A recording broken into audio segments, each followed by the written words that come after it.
حضور نے فرمایا کہ میں قرآن مجید کی ایک ایسی آیت جانتا ہوں، اگر تمہیں معلوم ہو جائے، لوگ اس کو تھام لیں، اس کو پکڑ لیں، تو ان کے لیے وہ آیت کافی ہے۔ ایک آیت قرآن کی جو میں جانتا ہوں، اگر لوگ اس کو تھام لیں، اس پہ عمل پیرا ہو جائیں، اس کو روحوں میں اتار لیں، اس کو اپنے عمل کا حصہ بنا لیں، اس پر یقین و اذعان کا جہاں آباد کر لیں، تو فرمایا کہ وہ ایک آیت ہی ان کی پوری زندگی کے لیے کافی ہے۔ اللہ اکبر۔ اور وہ آیت کیا ہے؟ حضور نے بتائی، وہ آیت یہ ہے، وَمَن يَتَّقِ اللَّهَ يَجْعَل لَّهُ مَخْرَجًا وَيَرْزُقْهُ مِنْ حَيْثُ لَا يَحْتَسِبُ، کہ جو اللہ سے ڈرتا ہے اللہ اس کے لیے راستے کھول دیتا ہے اور اس کو وہاں سے رزق دیتا ہے جہاں سے اسے گمان بھی نہ ہو۔ ہم ایک دفعہ ایک سفر پہ تھے تو ہماری گاڑی کا پیٹرول ختم ہو گیا، تو اتفاق سے ہمارے پاس کوئی رقم نہیں تھی کہ جس سے ہم پیٹرول ڈلوا سکیں۔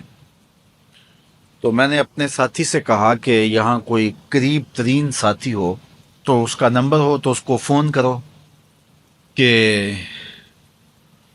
ہمیں تھوڑی سی رقم بھیجے تاکہ ہم گاڑی میں پیٹرول ڈلوا لیں، اور اگر کوئی قریب یاد آ جائے تو ہم اتنا سفر کر سکتے ہیں، 1-8 کلومیٹر۔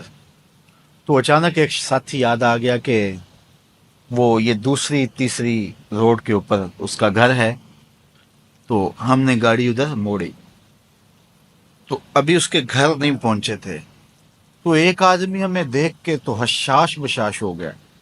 ابھی اس کے گھر نہیں پہنچے تو دیکھ کے تو حشاش بشاش ہو گیا۔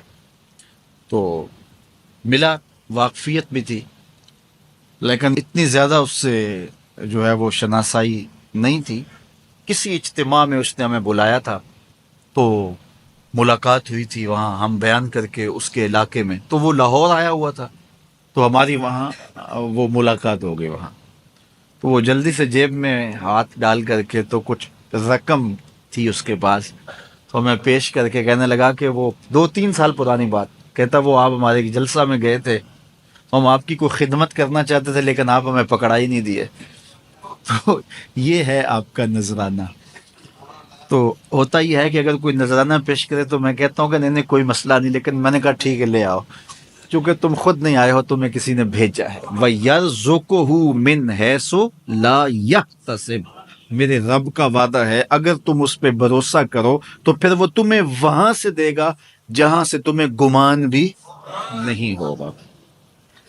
یہ یہاں ٹول پلازا ہوتا تھا نا، یہاں یہ جو پنڈی بائی پاس کے باہر، ہم 3 دن کا مسلسل سفر کر کے آئے، تو جو رقم وغیرہ تھی تو وہ کہیں راستے میں ختم ہو گئی۔ جہاں جیب میں ہاتھ ڈالا تو ہمارے پاس وہ اتنے پیسے بھی نہیں تھے کہ وہ ٹول والے کو دے سکے۔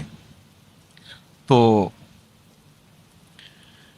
میں نے اپنے ڈرائیور کو کہا کہ تمہارے پاس کوئی ہے، تو وہ کہنے لگا جی میرے پاس بھی کوئی نہیں ہے۔ تو میں نے کہا چلو اس سے ادھار کر لیتے ہیں، اس کو ہم کہتے ہیں کہ ہم قریب ہی رہتے ہیں، ابھی جا کے آپ کو بھیج دیتے ہیں۔ تو ہمارے سے جو اگلی گاڑی تھی اس نے اس کو کہا کہ یہ جو پیچھے والے ہیں نا ان کا بھی کاٹ لو۔ اس نے ہمیں پہچان لیا، تو اس نے کہا کہ یہ جو پیچھے گاڑی آ رہی ہے نا اس کے بھی لے لو۔ تو اس نے پیچھے مڑ کے دیکھا تو اس نے کہا اچھا یہ وہ آ رہے، چلو تم بھی رہنے دو۔ اس نے کہا تم بھی جاؤ اور وہ بھی جائے۔ تو یہ ہم نے کئی مناظر زندگی میں دیکھے۔ تو اللہ کے محبوب فرماتے ہیں قرآن میں ایک ایسی آیت ہے، اگر تمہیں پتہ چل جائے اور اس پہ تمہارا عمل ہو جائے، وہ تمہیں وہاں سے رزق دے گا جہاں سے تمہیں گمان بھی نہیں ہوگا۔ اللہ اکبر۔ بہت سارے واقعات زندگی میں ایسے رونما ہوتے ہیں۔ یہ اچانک 2 باتیں میرے ذہن میں آ گئی تو میں نے آپ کے سامنے رکھ دی تاکہ اس سے یقین میں پختگی ہوتی ہے، بالخصوص جو مبلغین ہیں ان کے لیے خاص طور پہ یہ باتیں ہیں۔ بس اس پہ توکل رکھ کے چلتے رہیں، پھر دیکھنا کہ اللہ تمہارے لیے کیسے اسباب مہیا کرتا ہے۔